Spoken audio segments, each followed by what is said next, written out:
হৃদয়ে অনেক বড়, অনেক বেশি। সুবহানাল্লাহ। উতিতু জাওয়ামিউল কালিম, এটা বিষ্ণু ইসলামের একটা ইউনিকনেস, আর কাউকে আল্লাহ এটা দেননি। যা বলতেন concise in wording but comprehensive in meaning, very precise and clear. বিষ্ণু ইসলাম বলেন খুতাবুকুম তাওয়িলা ওয়া সালাওয়াতুকুম কাসীরা, কিয়ামতের আগে তোমাদের বক্তব্য লম্বা হয়ে যাবে, নামাজ খাটো হয়ে যাবে। আসসালামু আলাইকুম ওয়া রাহমাতুল্লাহি ওয়া বারাকাতুহু। نحمده ونصلي على رسوله الكريم، أما بعد فأعوذ بالله من الشيطان الرجيم، بسم الله الرحمن الرحيم. ربنا وابعث فيهم رسولا منهم يتلو عليهم آياتك ويعلمهم الكتاب والحكمة ويزكيهم إنك أنت العزيز الحكيم. صدق الله العظيم. رب اشرح لي صدري ويسر لي أمري واحلل عقدة من لساني يفقهوا قولي. এনটিভি দর্শক ফোরাম মালয়েশিয়ার আয়োজনে মালয়েশিয়ার রাজধানী কুয়ালালামপুরের আমপাং এলাকায় অবস্থিত হোটেল ইন্টারকন্টিনেন্টালের কনফারেন্স রুমে আজকের এই সিরাত সন্ধ্যা 2024-এ যারা আপনারা উপস্থিত হয়েছেন, আপনাদের সবাইকে জানাচ্ছি আন্তরিক শুভেচ্ছা এবং মোবারকবাদ। আহলান ওয়া সাহলান ওয়া মারহাবান বিকুম ফি হাযাল লিকা আত-তাইয়্যিব আল মুবারাক। আমরা শুরুতেই আল্লাহ রাব্বুল ইজ্জত জালালের দরবারে শুকরিয়া জ্ঞাপন করছি যে আল্লাহ তাআলা আমাদেরকে সর্বকালের সর্বশ্রেষ্ঠ মানব বিশ্বনবী মুহাম্মদুর রাসূলুল্লাহ সাল্লাল্লাহু আলাইহি ওয়াসাল্লামের উম্মত হিসেবে কবুল করেছেন। আমরা পড়ি আলহামদুলিল্লাহ। অসংখ্য লাখো কোটি অযুত লক্ষ নিযুত কোটি দুরুদ এবং সালাম বিষ্ণু ঈসা ইসলামের প্রতি, যিনি আজীবন আমাদেরকে to the right sense of direction, সঠিক পথের দিশা, আলোর দিশা দেখাবার জন্য চেষ্টা করে গিয়েছেন। আল্লাহুম্মা সাল্লি ওয়া সাল্লিম ওয়া বারিক আলাইহি। আমি শুরুতেই সবাইকে আবারও ফরমালি থ্যাঙ্কস জানাই, ধন্যবাদ জানাই যে আপনারা অনেক ব্যস্ত মানুষ। আর রবিবারে এটা একটা বিজনেস আওয়ার, বিজনেস টাইম মালয়েশিয়াতে। আর অনেককেই তো চিনি, আমি তো প্রায় এক যুগ এখানে, সবাইকে চিনি, সব ব্যবসায়ীরা আসছে এখানে মাশাআল্লাহ। তো আপনাদের যে ব্যবসা ব্যস্ততা এগুলোকে পেছনে রেখে আজকের এই সিরাত সন্ধ্যায় আপনারা একত্রিত হয়েছেন। আপনাদের সবাইকে আন্তরিক শুভেচ্ছা এবং অভিনন্দন জানিয়ে শুরু করছি।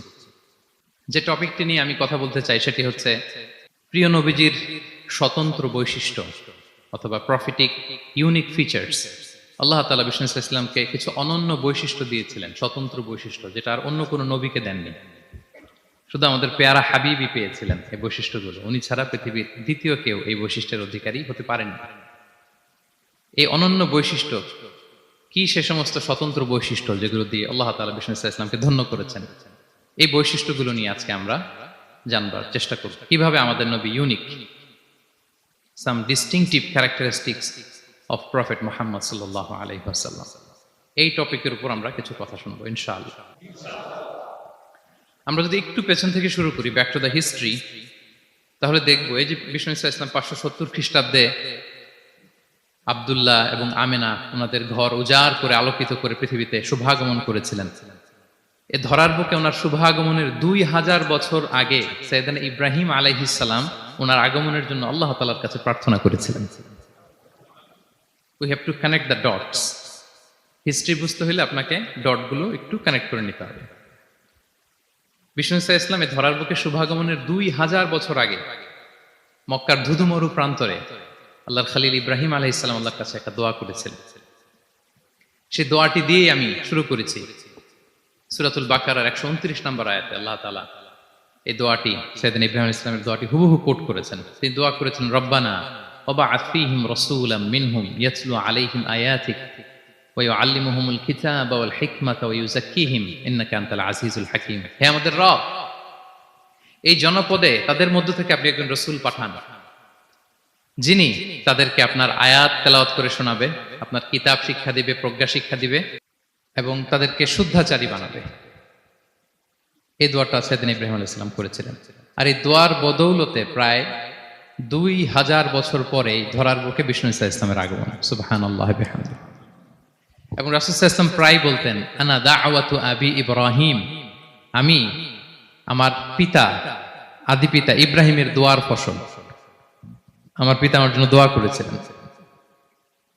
সাইয়েদনা ইব্রাহিম আলাইহিস সালামের 2 সন্তান ছিল, ইসহাক এবং ইসমাঈল আলাইহিস সালাম। আই রিপিট, আমি আবার বলি, একদিকে ইসহাক আরেকদিকে ইসমাঈল। আমার সাথে সাথে বলেন, একদিকে আরেকদিকে দুই সন্তান। তো এই যে ইসহাকের যে লিনিয়েজ বা চ্যানেল, পৃথিবীর সব নবী এই চ্যানেলে এসছে। সেদিন ইসমাইলের লিনিয়েজ বা চ্যানেলে কোন নবী আসেনি। হাজার হাজার নবী, শত শত নবী সাইয়েদনা ইব্রাহিম আলাইহিস সালামের পরে যারাই এসেছে সবাই ইসহাকের চ্যানেলে এসেছে।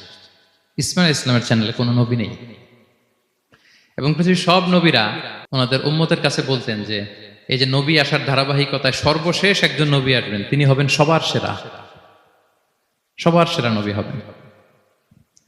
তাহলে ইব্রাহিম আলাইহিস সালামের দুই সন্তান, একদিকে ইসহাক আর একদিকে ইসমাইল। নবী এসেছে কি ইসমাইলের চ্যানেলে না ইসহাকের চ্যানেলে? ইসহাকের চ্যানেল। হাজার হাজার prophet came to this channel, এই চ্যানেলে এসেছে। এবং তারা সবাই বলতো সর্বশেষ যিনি আসবে তিনি হবেন সবার সেরা। ফলে এই জেনারেশনগুলোতে তাদের মধ্যে একটা বদ্ধমূল ধারণা হয়ে গিয়েছিল যে সর্বশেষ নবীটা যে আসবে উনিও এই চ্যানেলেই আসবে। যে তারা দেখতে পাচ্ছেন হিস্ট্রিক্যালি এই চ্যানেলে, ইসমাইলের চ্যানেলে কোনো নবী নাই, নবী ছাড়া একটা চ্যানেল। সব নবী আসছে ইসহাক আলাইহিস সালামের চ্যানেলে। ফলে তাদের একটা ধারণা ছিল সর্বশেষ সর্বসেরা যে নবী উনিও আসবেন এদিক দিয়ে। কিন্তু আল্লাহ তাআলা তাদের ধারণাকে নস্যাৎ করে দিয়ে সর্বশেষ নবীকে ইসহাকের চ্যানেলে পাঠান নাই। সর্বশেষ নবী, আখিরি নবী, বিশ্বনবী মুহাম্মদুর রাসূলুল্লাহ সাল্লাল্লাহু আলাইহি সাল্লামকে আল্লাহ তাআলা ইসমাঈল আলাইহিস সালামের চ্যানেলে পাঠিয়ে দিয়েছেন। দেখছেন, চেঞ্জিং দ্য লিডারশিপ ফ্রম বনি ইসরাইল টু বনি ইসমাঈল। সাইয়েদনা ইব্রাহিম আলাইহিস সালামের ছেলের নাম ইসহাক, ইসহাকের ছেলের নাম ইয়াকুব। ইয়াকুব আলাইহিস সালামের একটা উপাধি হচ্ছে ইসরাইল। ইসরাইল মানে হচ্ছে আব্দুল্লাহ, মানে আল্লাহর বান্দা। ফলে উনার যত ডিসেন্ডেন্ট সন্তান তারা সবাই হচ্ছে বনি ইসরাইল, ইসরায়েলের বংশধর। তো সব নবীকে আল্লাহ এখানে পাঠালেও শেষ নবীকে আল্লাহ তাআলা পাঠিয়েছেন ইসমাইলের চ্যানেলে। তার মানে বিশ্বনবী বনি ইসরাইল নন, বিশ্বনবী হচ্ছেন বনি ইসমাইল, ইসমাইলের চ্যানেলে এসেছে। আলহামদুলিল্লাহ বলেন। তাহলে লিঙ্ক আপটা বুঝতে পেরেছেন তো না, কিভাবে বিষ্ণু ইসলাম আসলেন? রাসূল ইসলাম প্রায় এভাবে বলতেন যে আনা দাওয়াতু আবি ইব্রাহিম, আমি আমার পিতা ইব্রাহিমের দোয়ার ফসল। তিনি দোয়া করেছিলেন মক্কার ধুধু প্রান্তরে যে আল্লাহ এই জনপদে একজন নবী দিও। ওনার দোয়ার 2000 বছর পরে আল্লাহ তাআলা এই দোয়া কবুল করেছেন। আমরা তো তাহাজ্জুদের সময় দোয়া করে এরপরের দিন হুজুরের কাছে মাসালার জন্য যাই, হুজুর দোয়া তো কবুল হয় না। এত দোয়া করলাম আল্লাহ তো শোনে নাই। 1 মাস দোয়া করে অস্থির হয়ে যায়। এরপর অনেকে বলে হুজুর কাবার গিলাফটা ধরে দোয়া করেছে, কই কিছু তো পাইলাম না। দেখেন সাইয়েদনা ইব্রাহিম আলাইহিস সালাম দোয়া করেছিলেন সেই কবে, তার 2000 বছর পরে আল্লাহ তাআলা এই দোয়াটা কবুল করেছেন। তো দোয়া যদি কবুল না হয় অস্থির হওয়া যাবে? আওয়াজ করে বলেন, অস্থির হবেন আপনারা? না, অস্থির হওয়া যাবে না, ভরসা রাখুন আল্লাহর উপর। তো বিষ্ণু বলতেন আনা দাওয়াতু আবি ইব্রাহিম, আমি আমার পিতা ইব্রাহিমের দোয়ার ফসল। আবার বলতেন বিশারাতু আখি ঈসা, আমি আমার ভাই ঈসার সুসংবাদের ফসল। মানে রাসূল সাল্লাল্লাহু আলাইহি ওয়াসাল্লামের ইমিডিয়েট আগের যে নবী ঈসা আলাইহিস সালাম, উনি এসেই বলে দিয়েছিলেন যে ইয়াতি মিন বাদি ইসমুহু আহমদ, আমার পরে এক নবী আসবে তার নাম হবে আহমদ। তাহলে দেখেন বিশ্বনবী যে আসতেছে এটা অ্যানাউন্সমেন্টের জন্য আল্লাহ একজন নবী পাঠিয়ে দিয়েছে। He is coming. বিশ্বনবী সাল্লাল্লাহু আলাইহি ওয়াসাল্লামের স্ট্যাটাস বুঝতে পারছেন? হি ইজ কামিং, উনি আসতেছেন, এটা বলার জন্য আল্লাহ একজন নবী পাঠিয়ে দিয়েছেন, জিসাস ক্রাইস্টকে, ঈসা আলাইহিস সালামকে পাঠিয়েছেন। তো রাসূল সাল্লাল্লাহু আলাইহি ওয়াসাল্লাম বলতেন বিশারাতু ঈসা, আমি ঈসার সুসংবাদের ফসল। আবার বলতেন ওয়া রুইয়া উম্মি আমিনা, আমি আমার মা আমিনার স্বপ্নের ফসল। রাসূল সাল্লাল্লাহু আলাইহি ওয়াসাল্লামের মা আমিনা যখন কনসিভ করেছেন রাসূল সাল্লাল্লাহু আলাইহি ওয়াসাল্লামকে পেটে, তিনি মাঝে মাঝে স্বপ্নে দেখতেন যে ওনার পেট থেকে একটা আলো বের হয়ে পারস্য, সিরিয়ার প্রাসাদগুলোর মধ্যে ঝলকানি দিচ্ছে। নূর আদাআত মিনহু কুসুর আশ-শাম, শাম দেশের প্রাসাদগুলোকে আলোর ঝলকানি দিচ্ছে। এটা হচ্ছে একটা আলামত যে বিষ্ণু ঈসা ইসলামের শিক্ষা, ওনার ডমিনেশন গোটা বিশ্বব্যাপী ছড়িয়ে যাবে। সুবহানাল্লাহ বিহামদিহি। তাহলে আমরা হিস্ট্রিটাকে কানেক্ট করে নিলাম। বিষ্ণু বলতেন আমি আমার পিতা ইব্রাহিমের দোয়ার ফসল, ঈসা আলাইহিস সালামের সুসংবাদের ফসল, আমার মা আমিনার স্বপ্নের ফসল। এবার সামনের দিকে যাই, কি কি স্বতন্ত্র বৈশিষ্ট্য দিয়ে আল্লাহ তাআলা বিষ্ণু ইসলামকে পৃথিবীতে পাঠিয়েছেন। প্রিয় ভাইরা, কোরআনে অনেক নবীর কথা আল্লাহ তাআলা বলেছেন এবং বিভিন্ন সময়ে বিভিন্ন নবীদেরকে আল্লাহ তাআলা নাম ধরে ডাক দিয়েছেন। কি ধরে? যেমন আদম আলাইহিস সালামকে আল্লাহ নাম ধরে ডাক দিয়েছেন, ইয়া আদম, এই আদম, ইয়া আদম উসকুন আনতা ওয়া যাওজুকাল জান্নাহ, হে আদম তুমি আর তোমার বউ জান্নাতে থাকো, হে আদম, এই আদম, ডাক দিয়েছেন না? কথা বুঝতেছেন? আচ্ছা, মুসা আলাইহিস সালামকে আল্লাহ নাম ধরে ডেকেছেন, ওমা তিলকা বিয়ামিনিকা ইয়া মুসা, এই মুসা হাতে কি? নাম ধরে ডেকেছেন। ইব্রাহিম আলাইহিস সালামকে আল্লাহ নাম ধরে ডেকেছেন, ওয়ানাদাইনাহু আইয়া ইব্রাহিম, হে ইব্রাহিম বলে আমি তোমাকে ডাকলাম। বিষ্ণু ইসা ইসলামকে আল্লাহ তাআলা এত মর্যাদা দিয়েছেন, কোরআনের কোথাও অন্য নবীদের মতো আল্লাহ তাআলা বিষ্ণু নবীর নাম ধরে ডাকেন নাই। যখনই ডেকেছেন বলেছেন ইয়া আইয়ুহান নবী, হে সম্মানিত নবী। যখনই অ্যাড্রেস করেছেন বলেছেন ইয়া আইয়ুহার রাসূল, হে সম্মানিত রাসূল। সুবহানাল্লাহ বলেন।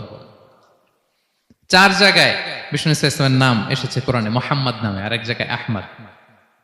এই 4 জায়গায় মুহাম্মদ যে উল্লেখিত হয়েছে, একটি জায়গায়ও নাম ধরে ডাকেন নাই, বরং ওনার রিসালাত, ওনার নবুয়তের বর্ণনা দিয়েছেন। যেমন মুহাম্মাদুর রাসূলুল্লাহ সাল্লাল্লাহু আলাইহি ওয়াসাল্লাম, মুহাম্মদ হচ্ছেন আল্লাহর রাসূল, এটা একটা কোরআনের আয়াত। এখানে নাম ধরে ডাকছে?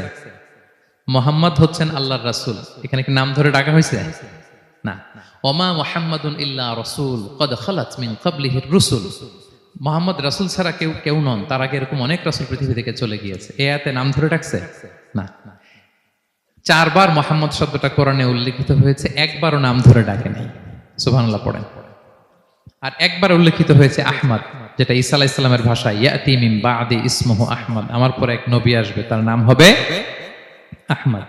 তাহলে দেখেন বিষ্ণু ইসলামকে আল্লাহ তাআলা এত সমীহ করেছেন, এত সম্মান দিয়েছেন, এত মর্যাদা দিয়েছেন যে কোরআনে কোথাও অন্য নবীদের মতো আল্লাহ তাআলা বিষ্ণু নবীর নাম ধরে ডাকেন নাই। যখনই ডেকেছেন ইয়া আইয়ুহান নবী, ইয়া আইয়ুহার রাসূল, হে সম্মানিত রাসূল, হে সম্মানিত নবী।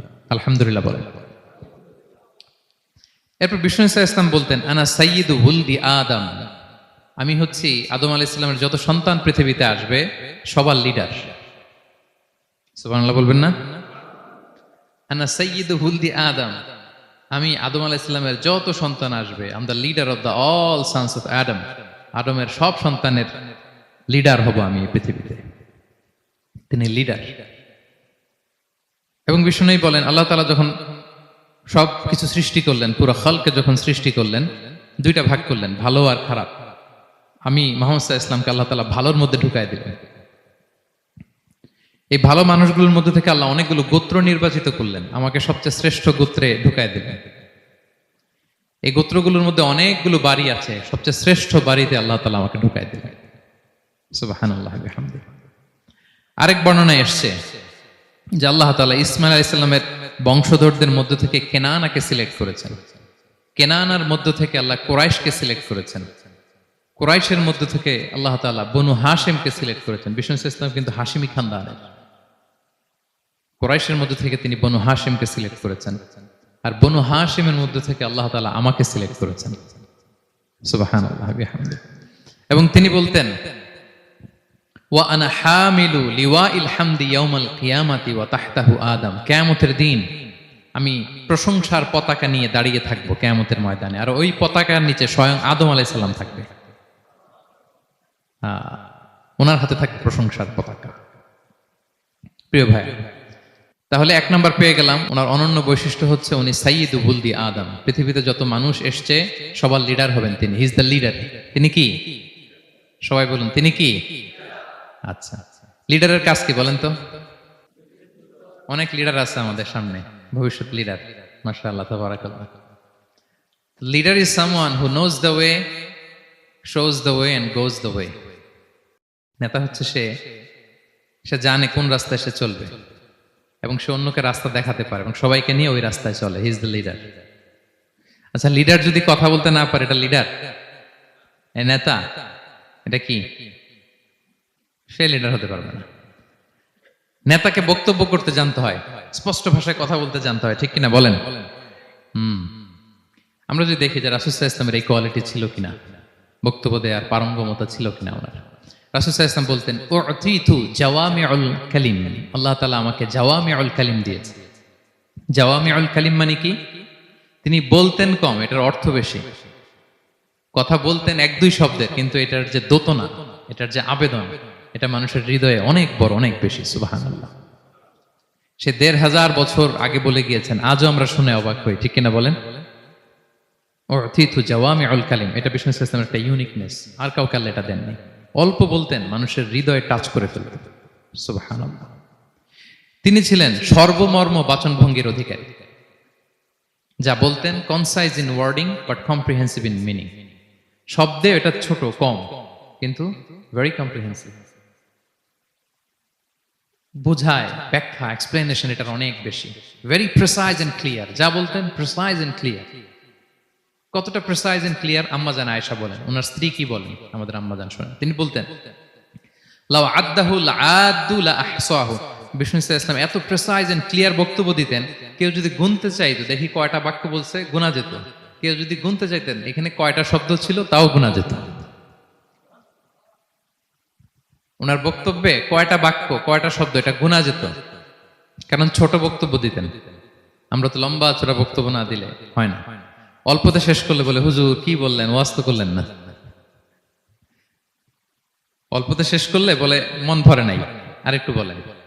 হ্যাঁ, বিষ্ণু ইসলাম বলেন কিয়ামতের আলামত হচ্ছে খুতবাবুকুম তাওয়িলা ওয়া সালাওয়াতুকুম কাসীরা। কিয়ামতের আগে তোমাদের বক্তব্য লম্বা হয়ে যাবে, নামাজ খাটো হয়ে যাবে। হ্যাঁ, নামাজ খাটো, বক্তব্য লম্বা না। বক্তব্য হইতে হবে ভেরি প্রিসাইজ এন্ড ক্লিয়ার। তাহলে আম্মা জান আয়েশা বলেন এত সুন্দর প্রিসাইজ এন্ড ক্লিয়ার বক্তব্য দিতেন, গুনতে চাইলে গুনা যেত। কি কি বলেছেন? সুবহানাল্লাহ বলি সবাই। আবার তিনি বলতেন ইয়াতাকাল্লামু বিকালামিন বাইয়িন ফাসল। খুব সুস্পষ্ট কথা বলতেন বিষ্ণু ইসলাম। ইয়াতাহাফফাযুহু মান জালাসা ইলাইহি। এত স্পষ্ট, আশেপাশে যারা শুনতো সহজেই মুখস্থ করে ফেলতে পারতো।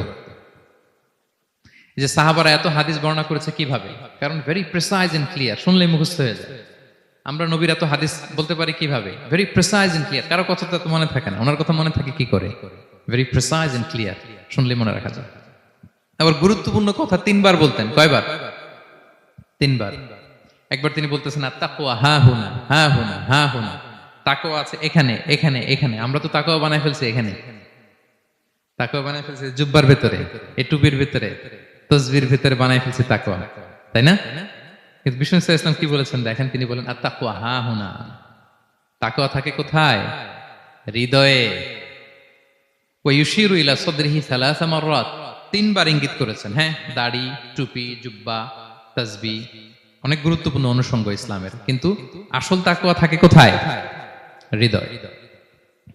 তাহলে এটা গুরুত্বপূর্ণ কথা, 3 বার ইঙ্গিত করেছেন। কয়বার?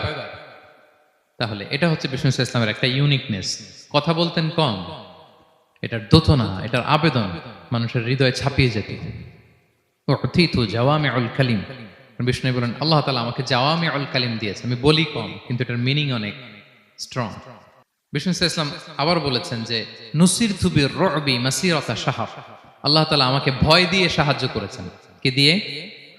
ভয় দিয়ে। রাসূল সাল্লাল্লাহু আলাইহি ওয়াসাল্লাম যেখানে থাকতেন তার ডানে বায়ে সামনে পেছনে 1 মাসের ডিস্টেন্সের ভেতরে যদি কোনো শত্রু থাকতো রাসূলের, রাসূল সাল্লাল্লাহু আলাইহি ওয়াসাল্লামের ভয়ে ওর অন্তরে ধুকধুকানি শুরু হয়ে যেত, ত্রাসের কম্পন শুরু হয়ে যেত। 1 মাস রাসূল সাল্লাল্লাহু আলাইহি ওয়াসাল্লাম এখানে পৌঁছতে লাগবে কয় মাস? এত দূরে থাকতো, নবী সাল্লাল্লাহু আলাইহি ওয়াসাল্লামের কোনো শত্রু যদি থাকতো ডানে বায়ে, রাসূল সাল্লাল্লাহু আলাইহি ওয়াসাল্লামের ভয়ে তাদের হৃদয়ে ত্রাসের কম্পন শুরু হতো। সুবহানাল্লাহ বলেন। বিষ্ণু ইসলামের ইউনিকনেস, এটা আল্লাহ কাউকে দেন। ওনার আরেকটা ইউনিকনেস হচ্ছে উনি খাতামুন নবিয়্যিন, সর্বশেষ নবী। আওয়াজ করে বলেন বিশ্ব নবীর পরে আর কোন নবী আসবে? মা কানা মুহাম্মাদুন আবা আহাদিম মির রিজালিকুম ওয়ালাকিন রাসূলুল্লাহি ওয়া খাতামান নবিয়্যিন। He is the last messenger. ওনাকে ছাড়া নবুয়তি পূর্ণতা পায় না। সব নবীকে দিয়ে যদি ধরেন প্রত্যেকটা নবীকে আমরা একটা মুক্তোর দানার সাথে তুলনা করি, মুক্তোর দানা, এটা দিয়ে একটা মালা বানানো হবে, সেক্ষেত্রে বিষ্ণু ইসলাম হচ্ছেন সর্বশেষ মুক্তোর দানা, যেটা না লাগালে মালাটাই হয় না। প্রত্যেক নবী যদি একটা মুক্তোর দানা হয়, এটা দিয়ে যদি একটা মালা গাঁথি আমরা, সর্বশেষ মুক্তোর দানাটা হচ্ছে বিষ্ণু ইসলাম।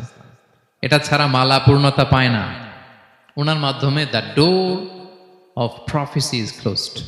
আর কোন নবী আসবেন না। তিনি বলতেন লা নবিয়্যা বা'দি ওয়ালা রাসূল। আমার পরে কোনো নবীও নাই, কোনো রাসূলও নাই। তবে লাউ কানা বা'দি নবিয়্যুন লাকানা উমর। আমার পরে নবী হওয়ার যোগ্যতা যদি কারো থাকে, আমার উমরের সেই যোগ্যতা আছে।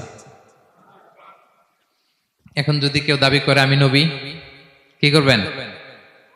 সহিহ মুসলিমের বর্ণনায় খুব চমৎকার একটা উপমা বিষ্ণু ইসা ইসলাম দিয়েছেন। সেটা বলেছেন, আমার আর আমার আগের নবীদের দৃষ্টান্ত হচ্ছে এরকম একটা প্রাসাদের ন্যায়। খুব চমৎকার একটা লোক একটা প্রাসাদ বানিয়েছে, এত চমৎকার, চোখ ধাঁধানো, আই ক্যাচিং। যেই এই প্রাসাদটা দেখে সবাই অবাক হয়, এত সুন্দর প্রাসাদ। এই প্রাসাদে খুঁত ধরার মতো কিছু নাই একটা জায়গা ছাড়া, সেটা হচ্ছে প্রাসাদের কোনো একটা দেয়ালে গাঁথুনিতে একটা ইট দেয়া হয় না, সামহাউ মিসিং, একটা ইটের টুকরা মিসিং। ফলে বাইরে থেকে ঠান্ডা বাতাস ঢুকে একটু অসুন্দর লাগে। তো সবাই প্রাসাদটা ভিজিট করে বলে এত সুন্দর প্রাসাদ, কোনো ভুল হয় না, শুধু একটা জায়গায় ছাড়া, এই একটা ইট পড়ে না এখানে। এটা দিলে পুরো প্রাসাদটা পূর্ণ হয়ে যেত। তো ইটকে আরবিতে বলে লাবিনা। বিষ্ণু ইসা ইসলাম বলেন, আনাল লাবিনা, আমি হচ্ছি সেই নবুয়তির প্রাসাদের ইট, আমাকে না দিয়ে নবুয়তের প্রাসাদই পূর্ণতা পায় না। আনাল লাবিনা, ওইখানে আমাকে সেট করে দিলেই নবুয়তের প্রাসাদ পূর্ণতা পেয়ে যায়। আল্লাহু আকবার বলেন। তিনি সবার জন্য নবী হয়ে এসেছেন, সবার জন্য। অন্য কোন নবীর ক্ষেত্রে এটা প্রযোজ্য না। আদম আলাইহিস সালাম সবার জন্য নবী হয়ে আসছেন, সবাই বলুন। ইব্রাহিম আলাইহিস সালাম সবার নবী, মুসা আলাইহিস সালাম সবার নবী না। বিষ্ণু ইসলাম তিনি সবার নবী। আল্লাহ তাআলা বলেন, ওয়ামা আরসালনাকা ইল্লা কাফাতান লিন-নাসি বাশীরাও ওয়া নাযীরা। নবী হে, গোটা মানব মণ্ডলীর জন্য আমি আপনাকে রাসূল করে প্রেরণ করেছি। আপনি জান্নাতের সুসংবাদ দিবেন, জাহান্নাম থেকে ভীতি প্রদর্শন করবেন। তাহলে মেসেঞ্জার ফর এন্টায়ার ম্যানকাইন্ড। ওনার নবুয়তির কোনো বাউন্ডারি নাই, আছে? আওয়াজ করে বলুন, আছে? বনি ইসরায়েলের অনেক নবীর এমন ছিল, এদিকে এক নবী, উনি আবার অন্য জায়গায় দাওয়াত দিতে পারবেন, উনি এখানেই দিবেন। আবার পাশের আরেক লোকেশনে আল্লাহ আরেক নবী পাঠাইছেন, ওনার কাজ ওইখানে। তাইলে এই নবীর এক বাউন্ডারি, ওই নবীর। কোরআনে এই কথা এসেছে, যেমন ইব্রাহিম আলাইহিস সালাম, লূত আলাইহিস সালাম চাচা ভাতিজা, সমসাময়িক নবী। ইব্রাহিম আলাইহিস সালামের একটা জায়গা ছিল দাওয়াত দেওয়ার, আর পাশে জর্ডানে লূত আলাইহিস সালামের একটা দাওয়াতি এরিয়া ছিল। তার মানে এক একজনের লোকেশন বা বাউন্ডারি আলাদা। বিষ্ণু ইসলামের তো এরকম বাউন্ডারি আছে না? আছে? আছে না? ফর দ্য এন্টায়ার গ্লোব, সবার জন্য। তিনি সাদা মানুষেরও নবী, কালো মানুষেরও নবী, তিনি আরবদেরও নবী, অনারবদেরও নবী, নারীর জন্য নবী, পুরুষের জন্য নবী, শিশুর জন্য, বৃদ্ধের জন্য, বিকলাঙ্গের জন্য, সবার জন্য তাকে রাসূল করে প্রেরণ করেছে কে? তাহলে সবার জন্য তিনি নবী, মানুষের জন্য, for the mankind, for the জিনকাইন্ড, for the animal kind, সবার জন্য তিনি রাসূল হয়ে পৃথিবীতে প্রেরিত হয়েছেন। আল্লাহ তাআলা অন্য আয়াতে বলেন, ওয়ামা আরসালনাকা ইল্লা রাহমাতাল লিল আলামিন, I have sent you as a mercy for the entire universe. নবী, গোটা বিশ্বের সবার জন্য আপনাকে আমি রহমত করে প্রেরণ করেছি, সবার জন্য, মাছের জন্য, গাছের জন্য, পাহাড়ের জন্য।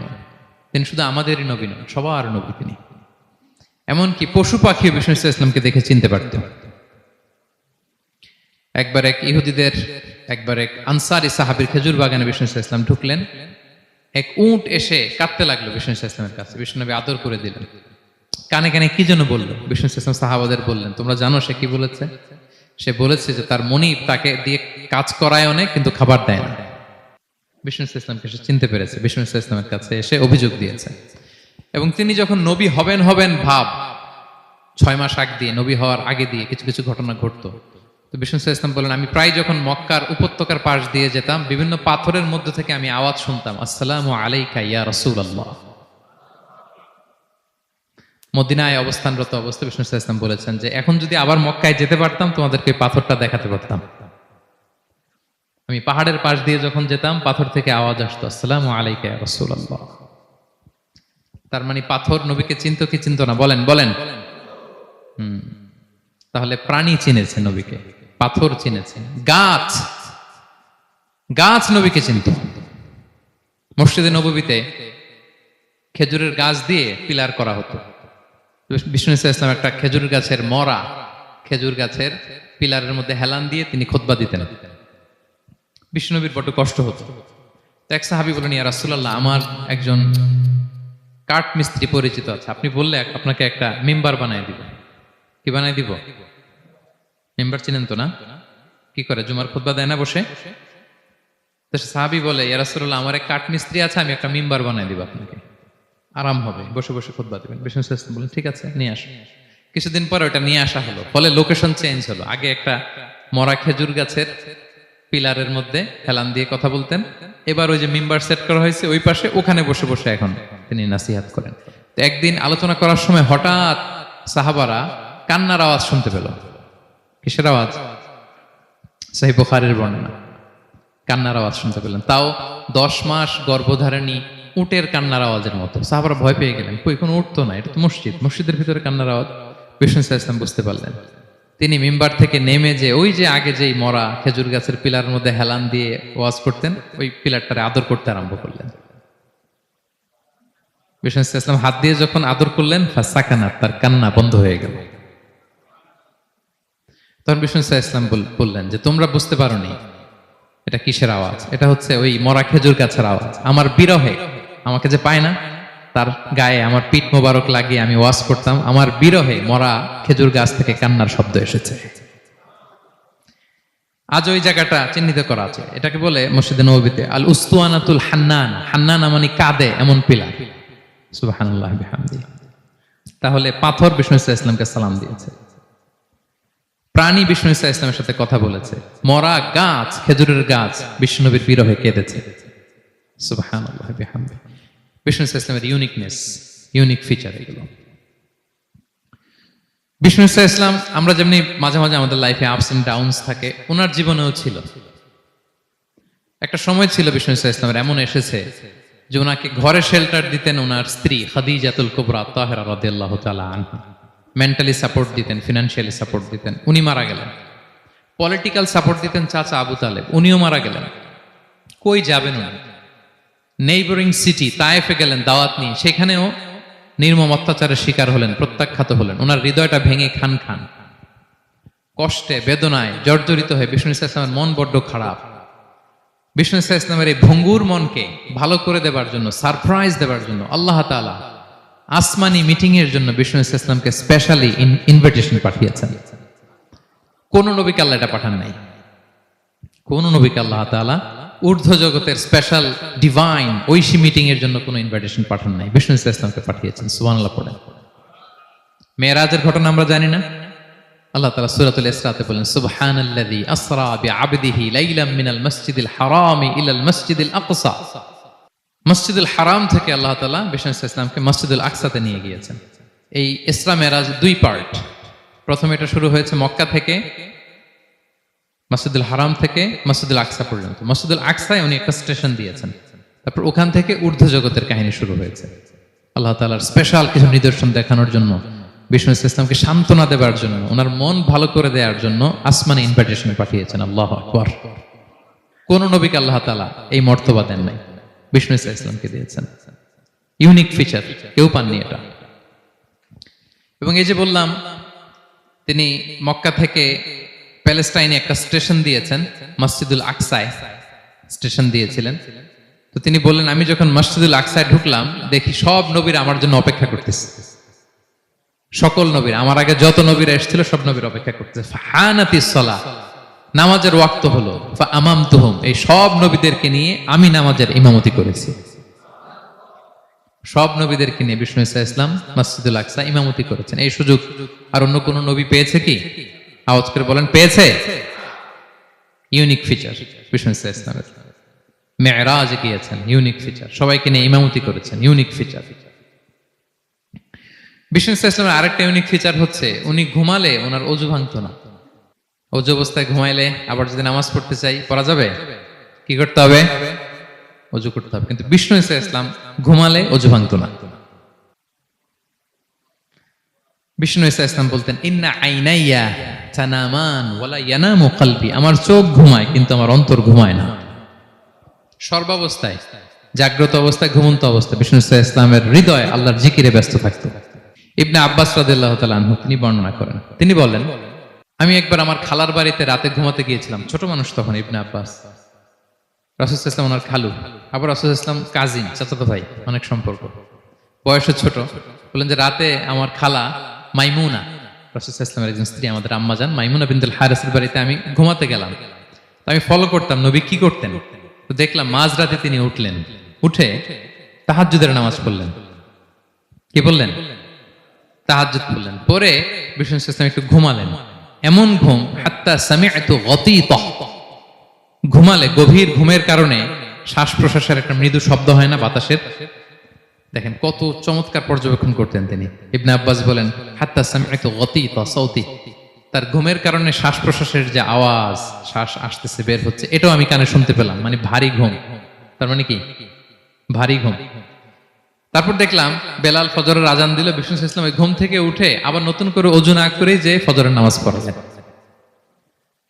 কেন? কারণ উনি আমাদের মতো ঘুমালে ওযু ভাঙতো না। Uniqueness, unique feature of prophet Muhammad সাল্লাল্লাহু আলাইহি ওয়াসাল্লাম, উনি ঘুমালে ওযু ভাঙতো না।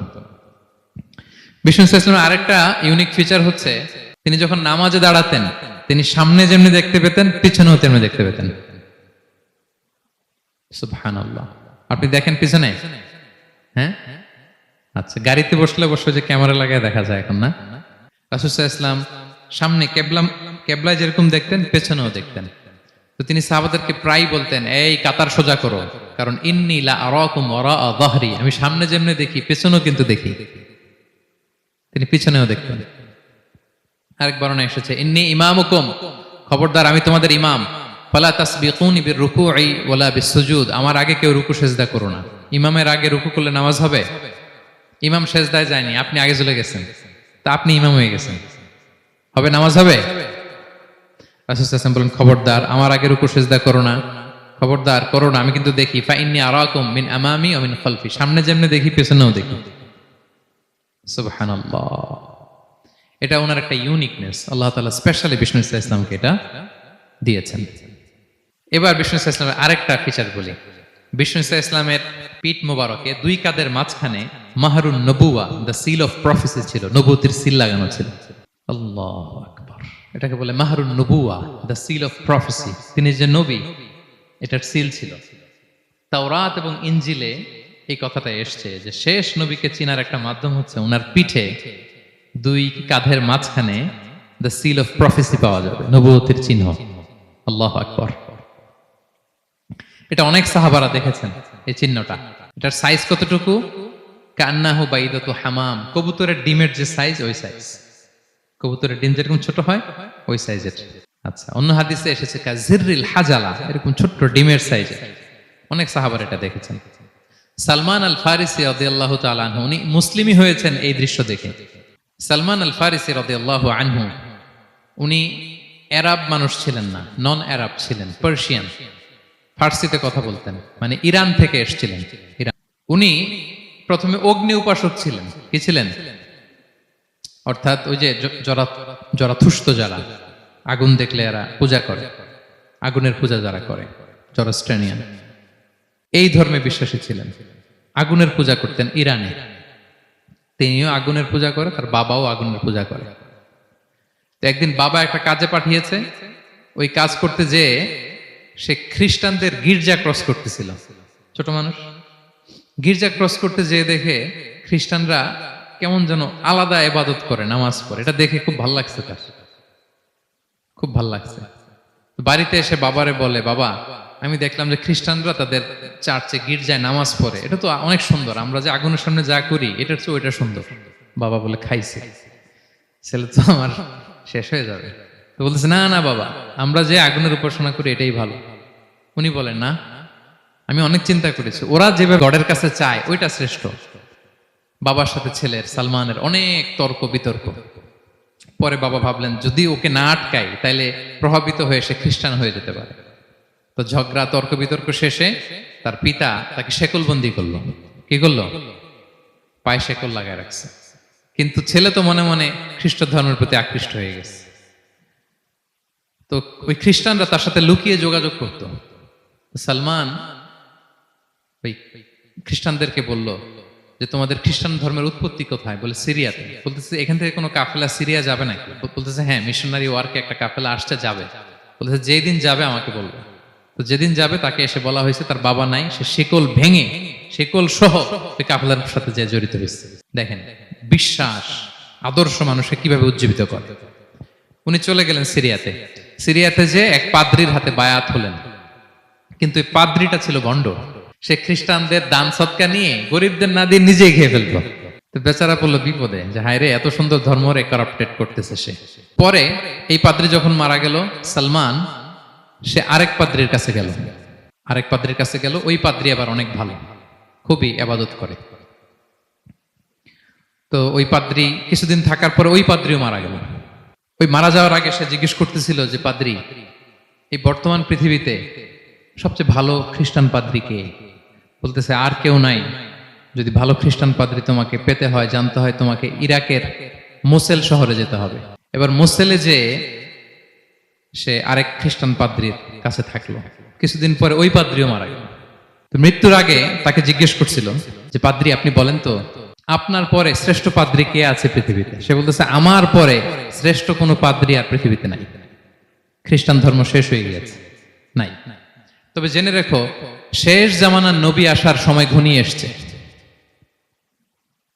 তিনি যে এলাকায় আসবে, এলাকাটা চারদিকে পাহাড় বেষ্টিত থাকবে, চারদিকে থাকবে পাহাড়, খেজুরের বাগান, মরুদ্যান।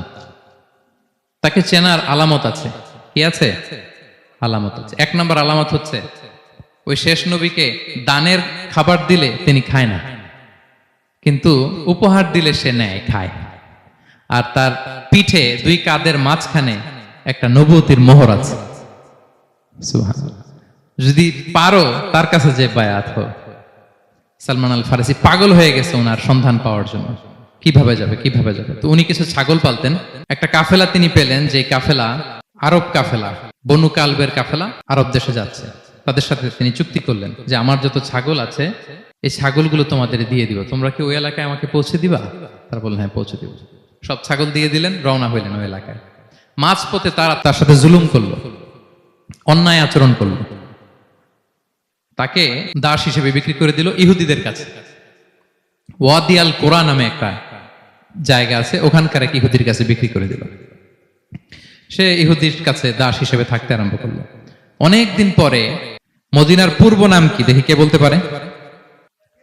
হ্যাঁ, মাশাআল্লাহ। তো মদিনার পূর্ব নাম হচ্ছে ইয়াসরিব। তো ইয়াসরিবের এক ইহুদি, বনু কুরাইজার ইহুদি, সে আসছে ওয়াদি আল কোরাতে তার কাজিনের কাছে। এসে দেখে নতুন এক দাস পাইছে, বলছে, আমি কিনবো, তুমি কিনতে চাও? তার কাছে বিক্রি করে দিল। তখন ইয়াসরিবের ওই ইহুদি, বনু কুরাইজার, সালমান আল ফারিসিকে নিয়ে ইয়াসরিবে চলে গেল। সুবহানাল্লাহ। মদিনার আগের নাম কি? বিষ্ণু ইসলাম মক্কা থেকে হিজরত করে কিছুদিন পরে কই যাবেন? সত্যের অনুসন্ধানে যদি আপনি হন, সত্য আপনি পাবেনই, সত্যের কাছে আপনি পৌঁছাবেন, এতে কোনো সন্দেহ নাই। দেখেন, বিষ্ণু ইসলাম ওই এলাকায় আসবেন, আসার আগে আল্লাহ তাআলা সালমানকে নিয়ে ওখানে পৌঁছায় দিয়েছে। তিনি ওখানে থাকলেন, দীর্ঘদিন থাকলেন, খেজুর বাগানে তিনি কাজ করেন আর অপেক্ষা করেন যে কবে বিষ্ণু ইসলাম আসবেন। একদিন তিনি খেজুর গাছের উপরে কাজ করতেছেন, হঠাৎ ইহুদিরা বলা বলি করতেছে, আজকে ওই মক্কা থেকে কোন এক লোক নাকি আসছে কোবা পল্লীতে, সবাই বলে সে নাকি নবী, সবাই বলে সে নাকি।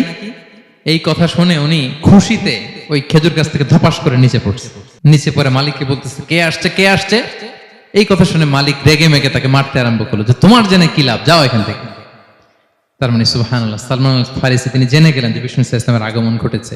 আপনারা জানেন যে হিজরতের যে রুটটা, বিষ্ণু ইসলাম সরাসরি ইয়াসরিবে বা মদিনায় না ঢুকে প্রথমে কুবাতে ঢুকেছিলেন, কুবা পল্লীতে কিছুদিন ছিলেন, মসজিদে কুবা নির্মাণ করেছেন। তো তিনি তো সত্যের সন্ধানী হয়ে পাগল, আল্লাহর কাছে সবসময় দোয়া করতেন, আল্লাহ সেই আখির জামানার নবীর সন্ধান যেন আমি পাই। সালমান আল ফারিসি রাদিয়াল্লাহু তাআলা আনহু, ওই যে তার পাদ্রীর শিখিয়ে দেয়া যে আলামত, তিনি দেখলেন ঠিকই তো ইয়াসরিবের দুই দিকে হাররা আছে, মানে পাহাড় বেষ্টিত, আবার খেজুরের বাগান আছে। এবার তিনটা যে আলামত দিয়েছিল, ওই আলামত চেক করার জন্য কিছু খেজুর নিয়ে কুবায় চলে গেলেন। কুবায় যেয়ে দেখেন বিষ্ণু ইসলাম সাহাবাদের নিয়ে বসা। তো তিনি বিষ্ণু ইসলামের সাথে পরিচিত হয়ে বললেন, এই যে কিছু সাদাকার খেজুর আমি আপনার জন্য এনেছি, নেন। বিষ্ণু ইসলাম বললেন, ওই যে ওদেরকে দাও, ওই যে গরিব সাহাবারা, ওদেরকে দাও। বিষ্ণু ইসলাম খেলেন না, সে মনে মনে বলতেছে, এই তো একটা পেয়ে গেছে, একটা পেয়ে গেছে। উনি কিন্তু খায় নাই, ধরেও নাই, বলতেছে যে ওদেরকে দাও। দিল, সাহাবারা খেল। এরপর বিষ্ণু ইসলাম কুবা থেকে মদিনায় চলে গেলেন। তখনও মদিনার নাম হয়নি, ইয়াসরিবে গেলেন। এবার কিছুদিন পরে আরো কিছু খেজুর নিয়ে সালমান রাদিয়াল্লাহু তাআলা আনহু বিষ্ণু ইসলামের কাছে গেলেন। এবার যে বললেন, কিছু খেজুর আমি উপহার হিসেবে আপনার জন্য এনেছি, আপনি কি গ্রহণ করবেন? বিষ্ণু ইসলাম বললেন, অবশ্যই গ্রহণ করবো। বলেই তিনি একটা নিয়ে খেতে শুরু করলেন, খেলেন এবং বিতরণ করলেন। এবার তো সালমান মহা খুশি, এই তো পেয়ে গেছি দুইটা। সাদাকার খেজুর বলেছি ধরেও নাই, খায় নাই, যখনই বললাম উপহার খেয়েছে। এবার বাকি রইল কয়টা? সেটা কি? নবুয়তের সিলমোহর, দ্য সিল অফ প্রফেসি। এটা তো দেখা এত সহজ না। যদি এদিকে থাকে, জামা পরে থাকলে দেখা যাবে? তো এটার জন্য প্রায় যায়, কিন্তু ব্যাটে বলে হয় না। ট্রাই করে কিন্তু দেখা যায় না। একদিন তিনি গেলেন এবং এটার জন্য তো পিছে পিছে থাকতে হবে, কি বলেন? কথা নেই বার্তা নেই, হুট করে পিছু পিছু ঘোরা যায় নাকি কারো? একদিন একটা উপলক্ষ তৈরি হলো, সেটা কি? বিষ্ণু ইসলাম, এক সাহাবী মারা গেলেন বাকি অল গারকাদে, মানে যেটাকে আমরা জান্নাতুল বাকি বলি, ওই কবরস্থানে ওই লাশ নিয়ে যাচ্ছে, সবার সাথে সাথে বিষ্ণু ইসলামও যাচ্ছে। তো এখন তো একটা সুযোগ, পিছনে পিছনে যাওয়া যায়, কি বলেন? এইবার সালমান এসে পিছু ছাড়ে না, নবীজির পিছনে পিছনে যায়, কিন্তু স্বাভাবিক যাওয়া না। একটা আছে সিম্পলি হাঁটা, এরকম না, একবার এদিকে যায়, একবার ওদিকে যায়, একবার এদিকে যায়। আর অন্য সাহাবারা মনে মনে ভাবে ঘটনা কি, এরকম করে কেন লোকটা? কিন্তু বিষ্ণু ইসলাম তো জানেন কেন এরকম করতেছে, ঠিক কিনা বলেন? বিষ্ণু ইসলাম সেদিন দুইটা চাদর পরেছিলেন, একটা নিচে আর একটা উপরে। নিচে লুঙ্গি আর একটা চাদরটা দিয়ে গা ঢেকেছিলেন। বিষ্ণু ইসলাম ইচ্ছে করে পিঠের চাদরটা একটু নিচের দিকে নামালেন, যাতে করে সে যেটা খুঁজতেছে ওটা দেখে ফেলে।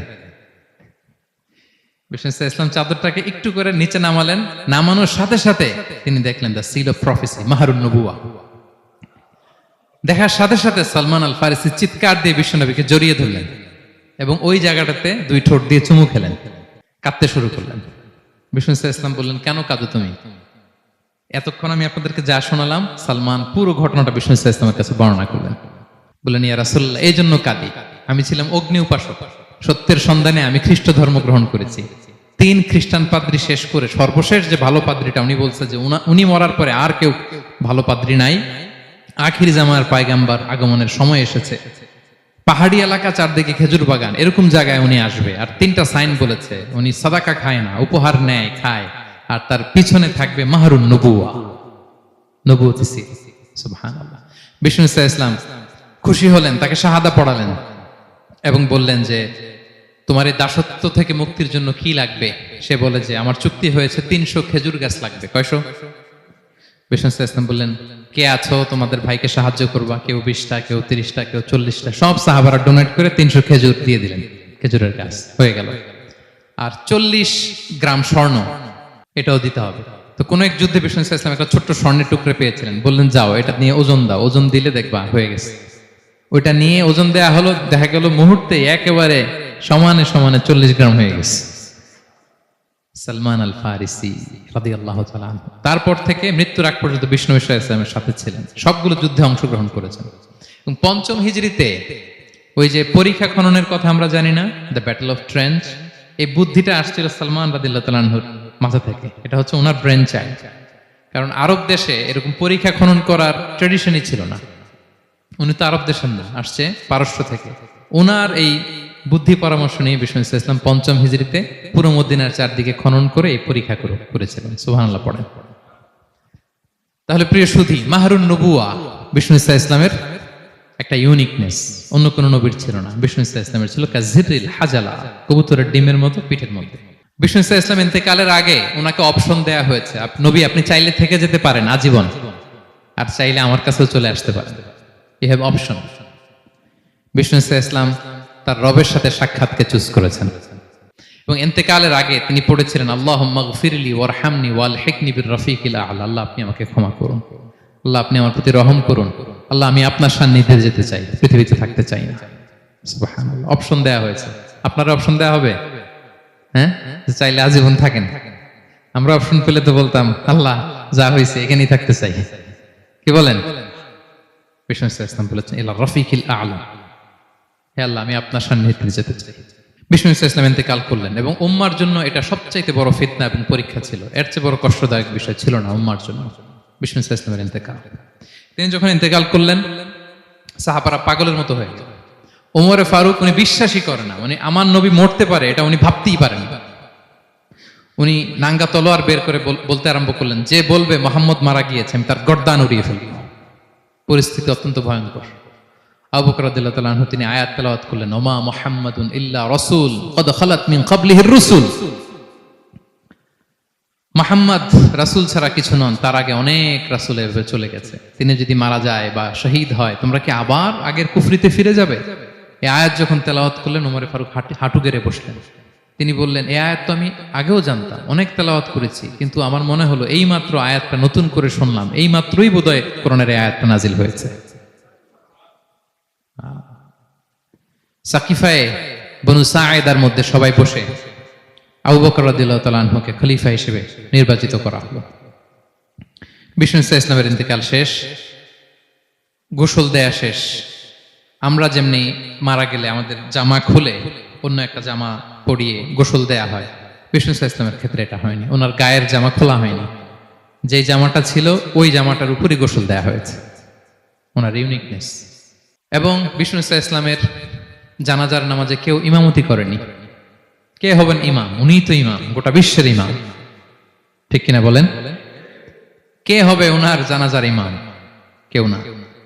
সাহাবারা ডিসাইড করলেন কেউ ইমামতি করবে না, 5-7 জন করে দরজা দিয়ে, এই দরজা দিয়ে ঢুকে নিজেরা জানাজার নামাজ পড়ে ওদিক দিয়ে বের হয়ে যাচ্ছে। এইভাবে পুরা উম্মাহ, সব সাহাবারা নিজেরা জানাজার নামাজ পড়েছে। এবং নবীদের বৈশিষ্ট্য হচ্ছে নবীরা যেখানে মারা যায় ওখানেই কবর দিতে হয়, জানেন এটা? বিষ্ণু ইসলাম মারা গিয়েছিলেন আম্মাজান আয়েশা রাদিয়াল্লাহু তাআলার ঘরে, ফলে ওখানেই বিষ্ণু ইসলামের কবর হয়েছে, ওখানেই কবর। এবং ওই কবর দেওয়ার পরেই, ওই কবর দেওয়া ঘরের ভেতরে আম্মাজান আয়েশা রাদিয়াল্লাহু তাআলা যতদিন বেঁচে ছিলেন ওখানেই ছিলেন, কবরের পাশে। এরপরে বাবা মারা গেলেন আবু বকর, বিষ্ণু ইসলামের পাশে কবর দেয়া হলো, বাবা আর স্বামীর পাশেই থাকলেন। এরপর ওমরে ফারুক মারা গেলেন, ওনারও কবর দেয়া হলো। কিন্তু এখন তো আর বাবা আর স্বামীর সাথে পর্দা নাই, ওমরে ফারুকের সাথে তো পর্দা আছে। তো তখন তিনি, ঘরটা হয়ে গেছে ছোট, 3টা কবরে অনেক জায়গা স্পেস নিয়ে গেছে, এখন অল্প একটু জায়গা, পর্দা টাঙাই দিলেন ওমরে ফারুকের সাথে পর্দা হিসেবে, ছোট্ট একটা জায়গায় যতদিন বেঁচে ছিলেন ওখানটাতেই ছিলেন। ওমরে ফারুক যখন আমিরুল মুমিনিন খলিফা, তখন ছেলে আব্দুল্লাহকে পাঠিয়েছিলেন যে যাও একটা অনুমতি আগে থেকে নিয়ে রাখো আম্মাজান আয়েশার কাছ থেকে, যেহেতু ঘরটা ওনাকে বলে রাখো যে আমি মারা গেলে যেন আমার 2 বন্ধু মুহাম্মদ সাল্লাল্লাহু আলাইহি ওয়াসাল্লাম এবং আবু বকরের পাশে যেন কবর দেয়া হয়। তো আব্দুল্লাহ এসে বলল, আব্বা জান তো এই পয়গাম পাঠিয়েছেন। তো আয়েশা রাদিয়াল্লাহু তাআলা আনহা বললেন, আমার খুব ইচ্ছা ছিল আমি আমার স্বামী এবং বাবার পাশে শোব, কিন্তু আমিরুল মুমিনিন যখন চেয়েছেন এটাকে আমি ফিরিয়ে দিতে পারি না। ঠিক আছে যাও, তোমার আব্বাকে বলো তোমার আব্বাই শোবেন ওই জায়গায়। আচ্ছা। তো ওমরে ফারুক আপনারা জানেন অ্যাসাসিনেশনে ইন্তেকাল করেছেন, আত্মাইর আঘাতে ছুরিকাঘাত করা হয়েছে, কয়েকবার স্টেবিং।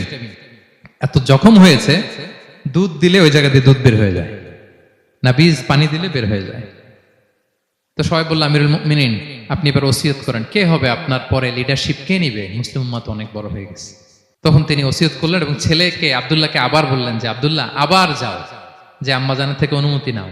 বলতেছে অনুমতি না নিলাম আর অনেক আগে, উনি তো বলছে আপনি মারা গেলে ওখানেই শোবেন। বলতেছে না, তখন আমি আমিরুল মুমিনিন ছিলাম, এখন তো কিছুক্ষণ পরেই মারা যাবে, এমনও হতে পারে আমার ভয়ে বা লজ্জায় তখন অনুমতি দিছে, এখন আর দিবে না, আবার যাও। আবার গেল, আয়েশা রাদিয়াল্লাহু তাআলা আনহা বললেন, না এখন আমি আগের কথার উপরে আছে, তোমার আব্বাই সেখানে শোবে। সুবহানাল্লাহ। ওমরে ফারুক ওখানে শুলেন, তখন তিনি পর্দা আরম্ভ করলেন আম্মাজান আয়েশা। তাহলে রাসূল সাল্লাল্লাহু আলাইহি ওয়াসাল্লামের কবরটা হচ্ছে আম্মাজান আয়েশা রাদিয়াল্লাহু তাআলা আনহার ঘরের ভেতরেই। আপনারা মসজিদে নববী যারা ভিজিট করেছেন তারা জানেন যে আপনারা যখন কিবলামুখী হয়ে নামাজ পড়েন, বাম দিকে বিষ্ণু সাল্লাল্লাহু আলাইহি ওয়াসাল্লামের কবর, সেখানে রাসূল সাল্লাল্লাহু আলাইহি ওয়াসাল্লামের পাশে আবু বকর এবং ওমরে ফারুক রাদিয়াল্লাহু তাআলা আনহুমা শুয়ে আছেন। রাসূল সাল্লাল্লাহু আলাইহি ওয়াসাল্লামের কবর থেকে মিম্বার পর্যন্ত এই পুরো জায়গাটা রাউদাতুম মিন রিয়াদিল জান্নাহ, দুনিয়ার বুকে জান্নাতের একটা টুকরা। এবং আম্মাজান আয়েশা বলতেন যে আমাকে আল্লাহ এমন কিছু দিয়েছেন যেটা অন্য নারীকে দেননি। কি কি? 1 নাম্বার, আমি হচ্ছে একমাত্র বিষ্ণু সাল্লাল্লাহু আলাইহি ওয়াসাল্লামের কুমারী স্ত্রী। আয়েশা রাদিয়াল্লাহু তাআলা আনহা ছাড়া আর যত স্ত্রী ছিলেন সবাই ছিলেন বিধবা, তিনি একমাত্র কুমারী স্ত্রী। তিনি এবং রাসূল সাল্লাল্লাহু আলাইহি ওয়াসাল্লাম যখন শীতের রাতে একই কম্বলের নিচে রাত্রি যাপন করতেন, তখনও কোরআনের আয়াত নাজিল হতো। আম্মাজান আয়েশা বলেন, আমার চরিত্রের উপর কালিমা লেপন করতে চেয়েছিল মদিনার মুনাফিকেরা, আমার পবিত্রতা বর্ণনা করে সূরা আহজাবে আল্লাহ তাআলা কোরআনের আয়াত নাজিল করেছেন। আমার ঘরের মধ্যে বিষ্ণু ইসলামের কবর এবং আমার কোলে মাথা রেখে বিষ্ণু ইসলাম শেষ নিঃশ্বাস ত্যাগ করেছেন। অন্য কোন নারীকে, কোন স্ত্রীকে আল্লাহ তাআলা এই সৌভাগ্য দেন নাই। আল্লাহু আকবার। তার বিষ্ণু ইসলামের একটা ইউনিকনেস হচ্ছে কেউ ওনার জানাজার নামাজের ইমামতি করেন নাই, কেউ করেননি, আলাদা আলাদা ভাবে লোকজন নামাজ পড়েছে। উনি উনার কবরে এখনো জীবিত অবস্থায় আছেন, হায়াতুন নবী। তবে আমরা এখন যেরকম জীবিত এরকম নয়, বারজাকি জগতের জীবিত। তিনি ইন্তেকাল করেছেন, মৃত্যুবরণ করেছেন নিঃসন্দেহে, তিনি বারজাকি জগতে চলে গিয়েছেন, কিন্তু সেই জগতে তিনি জীবিত। আমরা যখন নবী সাল্লাল্লাহু আলাইহি ওয়াসাল্লামকে সালাম দেই, দুরূদ পাঠ করি, বিষ্ণু সাল্লাল্লাহু আলাইহি ওয়াসাল্লাম কবর থেকে ওই সালামের উত্তর দেন। আল্লাহ তাআলা ওনার রূহটাকে ফিরিয়ে দেন, উত্তর দেন। সাহাবারা বললেন, ইয়া রাসূলুল্লাহ, কিভাবে আপনি উত্তর দেন? আপনার দেহ মাটি খেয়ে ফেলবে না? রাসূল সাল্লাল্লাহু আলাইহি ওয়াসাল্লাম বললেন, ইন্নাল্লাহা তাবারাকা ওয়া তাআলা হাররামা আলাল আরদি আজসাদাল আম্বিয়া। আল্লাহ তাআলা নবীদের দেহকে নষ্ট করা মাটির জন্য হারাম করে দিয়েছেন। কোনো মাটি কোনো নবীর দেহকে টাচ করতে পারে না, নষ্ট করতে পারে না। নবীরা কবরে জীবিত, সেখানে সালাত আদায় করে, তাদেরকে স্পেশাল রিজিক দেয়া হয়। এটাকেই বলা হয় হায়াতুন নবী, তিনি বারজাকি জগতে জীবিত। আচ্ছা, এবার কিয়ামতে বিষ্ণু সাল্লাল্লাহু আলাইহি ওয়াসাল্লামের কি ফিচার থাকবে একটু কিয়ামতেরটা শুনে শেষ করি। বিষ্ণু সাল্লাল্লাহু আলাইহি ওয়াসাল্লাম বলেন, আনা আউয়ালু মান ইয়ানশাক্কু আনহুল কবরু। কিয়ামতের দিন ময়দানে মাহশারে, হাশরের ময়দানে সর্বপ্রথম আমি কবর ফুঁড়ে উপরে উঠে দাঁড়াবো। কে উঠে দাঁড়াবে? বিষ্ণু সাল্লাল্লাহু আলাইহি ওয়াসাল্লাম সর্বপ্রথম কবর ফুঁড়ে উনি উঠে দাঁড়াবেন।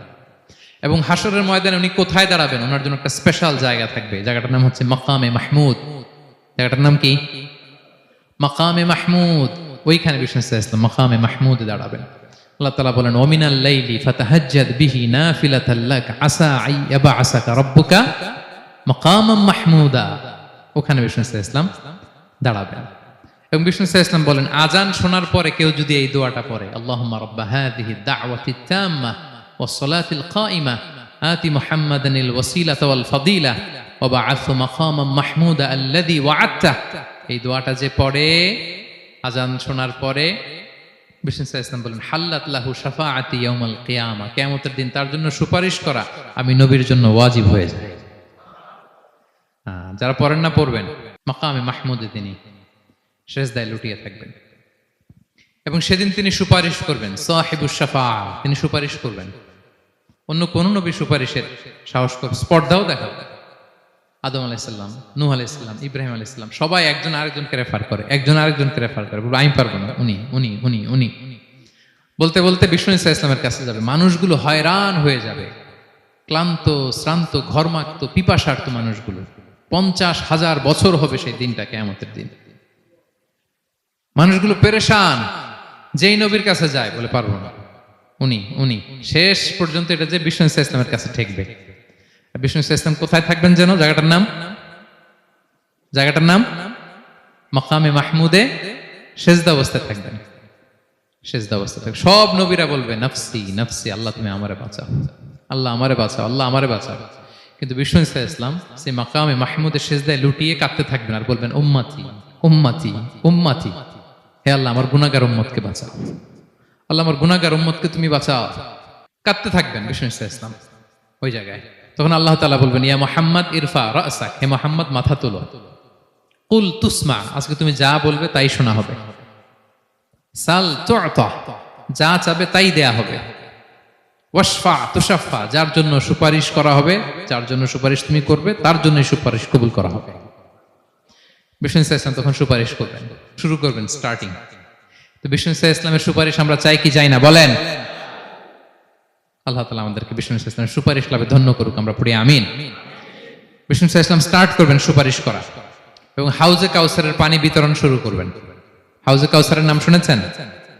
ইন্না আ'তাইনা কাল কাউসার, হে নবী আমি আপনাকে কাউসার দিয়েছি। কাউসারের একটা ব্যাখ্যা হচ্ছে প্রভূত কল্যাণ, আর একটা ব্যাখ্যা হচ্ছে এই কিয়ামতের দিন হাউজে কাউসার দেওয়া হবে বিষ্ণু সাল্লাল্লাহু আলাইহি ওয়াসাল্লামকে। এটা কত বড়? বিষ্ণু সাল্লাল্লাহু আলাইহি ওয়াসাল্লাম বলেন, হাউদি মাসিরাতু শাহর, 1 মাসের দূরত্ব। এত বড় চৌবাচ্চা হবে হাউজে কাউসারের চৌবাচ্চাটা। বিষ্ণু সাল্লাল্লাহু আলাইহি ওয়াসাল্লাম বলেন, এই মাথা থেকে ওই মাথায় পৌঁছতে 1 মাস লাগবে। কয় মাস?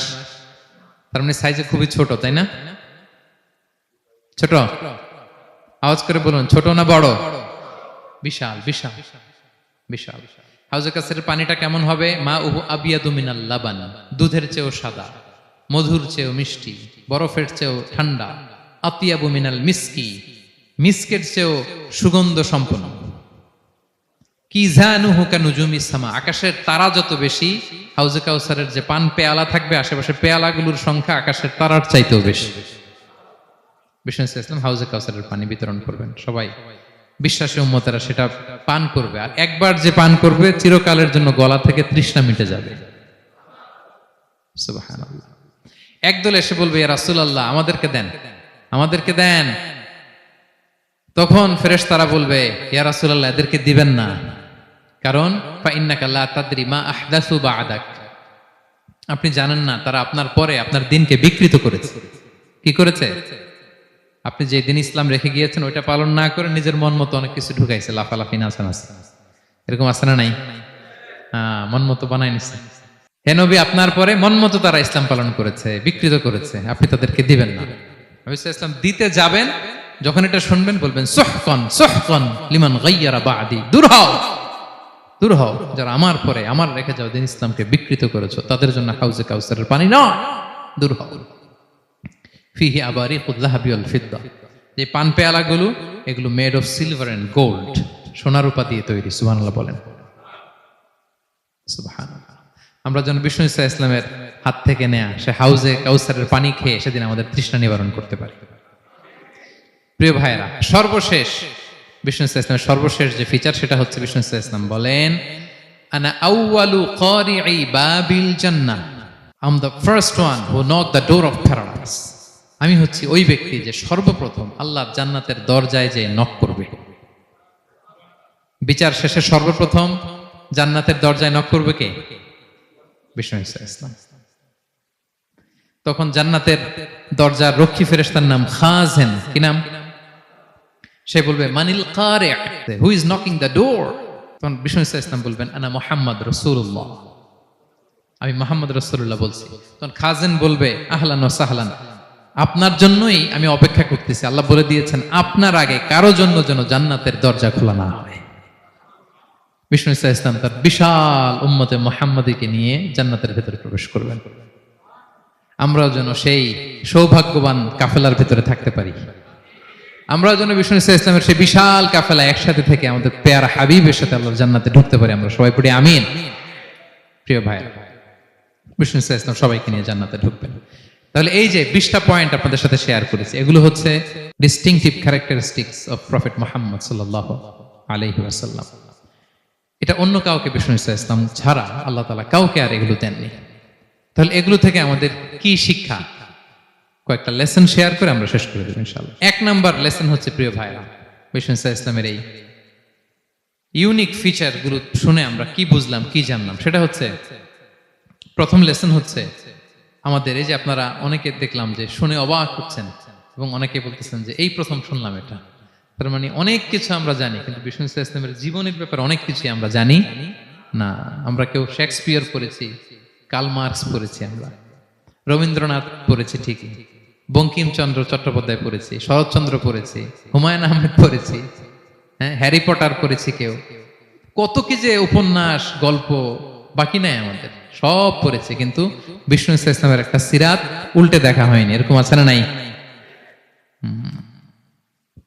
অনেক পড়েছি কিন্তু বিষ্ণু ঈসা ইসলামের সিরাত পড়ি নাই, তার মানে কিছুই পড়িনি। প্রথম লেসন হচ্ছে একবার হলেও জীবনে আমাদের বিষ্ণু ঈসা ইসলামের সিরাতটা পড়ে দেখা উচিত। আগামী বছরের রবিউল আউয়াল আসার আগেই আমরা একটা ভালো সিরাত গ্রন্থ শুরু থেকে শেষ পর্যন্ত পড়ব। তাহলে রাসূল সাল্লাল্লাহু আলাইহি ওয়াসাল্লামের সিরাত যেন আমরা পড়ি। প্রিয় ভাইরা, 1 নাম্বার লেসন, যারা পড়েছেন তারা আবার নতুন করে পড়বেন, নতুন করে রিভাইজ দিবেন। কি বলেন? 2 নাম্বার লেসন হচ্ছে কেন আমরা পড়ব? রাসূল সাল্লাল্লাহু আলাইহি ওয়াসাল্লামের জীবনী পড়ার মধ্য দিয়ে প্রিয় নবীজির প্রতি আমাদের ভালোবাসা বৃদ্ধি পায়। এই যে আজকে এটা শুনে আপনাদের প্রিয় নবী সাল্লাল্লাহু আলাইহি ওয়াসাল্লামের প্রতি আকর্ষণ, ভালোবাসা বৃদ্ধি পেয়েছে না? বলেন, পেয়েছে। সিরাত যখন আপনি পড়বেন আপনি অবাক হবেন, এত চমৎকার জীবনে ছিল আমার প্রিয় নবীজির, ওনার প্রতি ভালোবাসা বৃদ্ধি পাবে।